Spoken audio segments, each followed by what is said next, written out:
مرنے کے بعد روح کیسے تڑپتی رہتی ہے۔ رسولullah صلی اللہ علیہ وآلہ وسلم نے فرمایا، میت پر سب سے زیادہ سخت حالات۔ بسم اللہ الرحمن الرحیم۔ انسان اپنی زندگی میں بہت سے کام محض اپنے لذت یا خواہش کو پورا کرنے کے لیے کرتا ہے، جس کے وجہ سے یا تو اس کا پیسہ برباد ہوتا ہے یا صحت برباد ہوتی ہے۔ موت کو یاد رکھنے والے کے خواہشات کم ہوتی ہے۔ اسے کے بارے میں نبی کریم صلی اللہ علیہ وآلہ وسلم نے فرمایا، لذتوں کو ختم کرنے والے موت کو کثرت سے یاد کرو۔ برگہ رسالت میں عرض کی گئی، کون سا مومن زیادہ عقل مند ہے؟ ارشاد فرمایا، موت کو کثرت سے یاد کرنے اور موت کے بعد کے لیے اچھی تیاری کرنے والے، یہی لوگ زیادہ سمجھدار ہیں۔ ہر شخص کی جتنی زندگی مقرر ہے اس میں نہ زیادتی ہو سکتی ہے نہ کمی۔ جب زندگی کا وقت پورا ہو جاتا ہے اس وقت حضرت عزرائیل علیہ السلام کب سے روح کے لیے آتے ہیں اور اس شخص کے دائیں بائیں جہاں تک نگاہ کام کرتی ہے فرشتے دکھائی دیتا ہے۔ مسلمان کے آس پاس رحمت کے فرشتے ہوتے ہیں اور کافر کے دائیں بائیں عذاب۔ اس وقت پر ہر شخص پر اسلام کی حقانیت آفتاب سے زیادہ روشن ہو جاتی ہے، مگر اس وقت کا ایمان معتبر نہیں، اس لیے کہ حکم ایمان بالغیب کا ہے اور اب غیب نہ رہا بلکہ یہ چیزیں مشاہدہ ہو گئی۔ مرنے کے بعد مسلمان کی روح حسب مرتبہ مختلف مقاموں میں رہتی ہے۔ بعض کے قبر پر بعض کے چاہیے زمزم شریف میں، بعض کے آسمان و زمین کے درمیان، بعض کے پہلے دوسرے ساتویں آسمان تک، اور بعض کے آسمانوں سے بھی بلند، اور بعض کے روح زیر عشق قندیلوں میں، اور بعض کے اعلیٰ جین میں، مگر کہے ہو اپنے جسم سے ان کا تعلق بدستور رہتا ہے۔ جو کوئی قبر پر آئے اسے دیکھتے، پہچانتے، اس کے بعد سنتے ہیں۔ حدیث میں ہے کہ ایک طائر پہلے قبض میں بنتا اور آپ آزاد کر دیا۔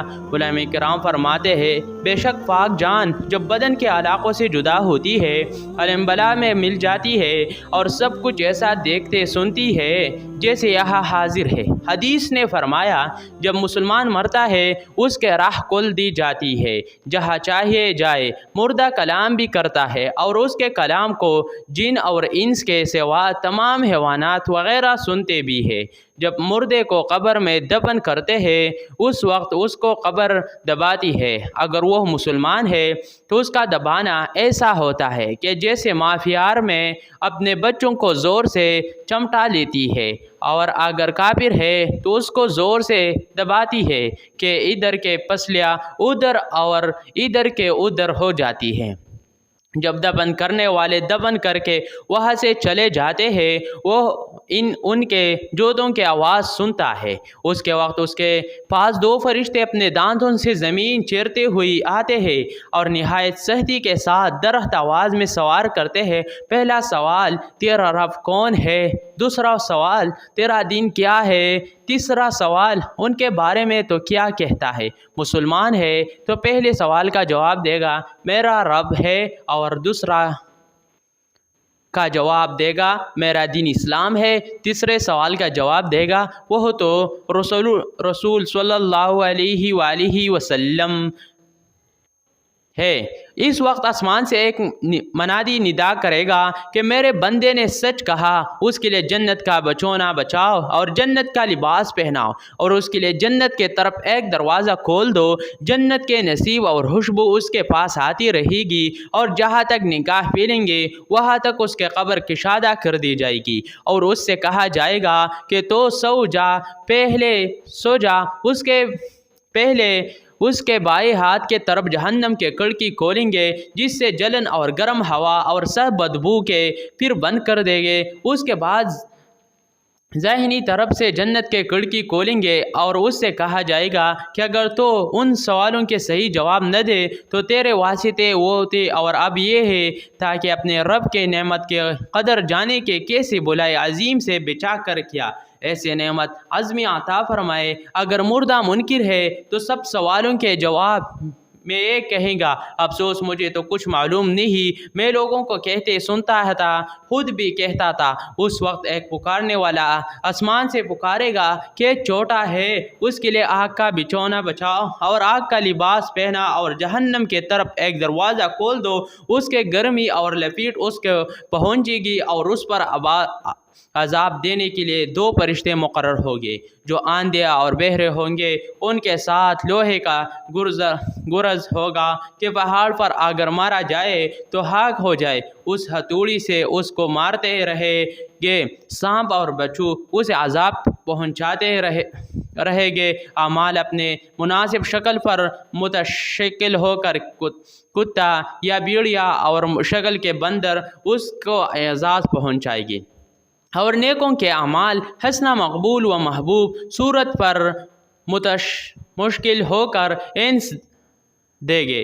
جب یہ اکرم صلی اللہ علیہ وآلہ وسلم نے فرمایا موت کو کثرت سے یاد کیا کرو کیونکہ وہ گناہوں کو زائل کرتے اور دنیا سے بے رغبتی پیدا کرتی ہے۔ سیدنا حسن بصری رحمۃ اللہ علیہ فرماتے ہیں جس نے موت کے یاد دل میں بسا لی تو دنیا کے ساری مصیبتیں اس پر آسان ہو جائے گی۔ ایک خاتون نے ام المؤمنین حضرت عائشہ صدیق رضی اللہ تعالیٰ عنہ کے بارگاہ میں دل کے سختی کی شکایت کی تو آپ نے فرمایا موت کو کثرت سے یاد کیا کرو تمہارا دل نرم ہو جائے گا۔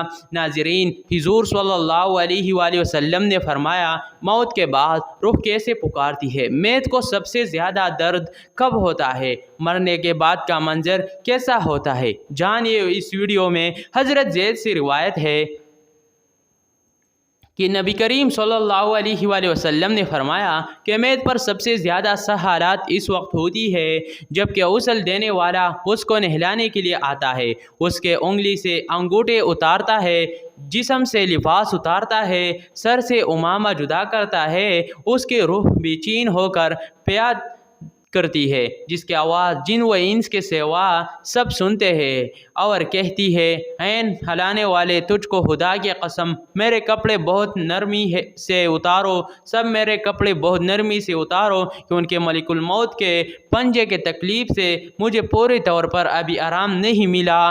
پھر جب اس کو تختے پر لٹکا کر اس پر پانی ڈالا جاتا ہے تو روح چلاتے ہیں این لانے والے خدا کے واسطے میرے جسم کو قوت سے ہاتھ نہ لگا کیونکہ وہ جان کنی کے سختی سے زخمی اور چور چور ہو رہا ہے۔ پھر جب نہلا کر اس کو کفناتے ہیں اور پاؤں کے طرف سے باندھ دیتے ہیں تو روح کہتے ہیں اے غسل دینے والے خدا کے لیے ابھی سر کے طرف سے میرے کفن میں گرا نہ لگاتا کہ میرے بیوی بچے اور تمام رشتہ دار دنیا میں آخری بار میرے صورت دیکھ لے کیونکہ آج میں ان سے بھی چل رہا ہو اور آپ قیامت تک یہ میرے صورت نہیں دیکھیں گے۔ پھر جب اس کا جنازہ تیار کر کے گھر سے باہر نکلا جاتا ہے تو روح پکارتی ہے اے جنازہ اٹھانے والوں خدا کے واسطے ابھی جلدی نہ کرنا تاکہ میں اپنے بال بچوں اور عزیز و قارب سے رخصت ہو لو۔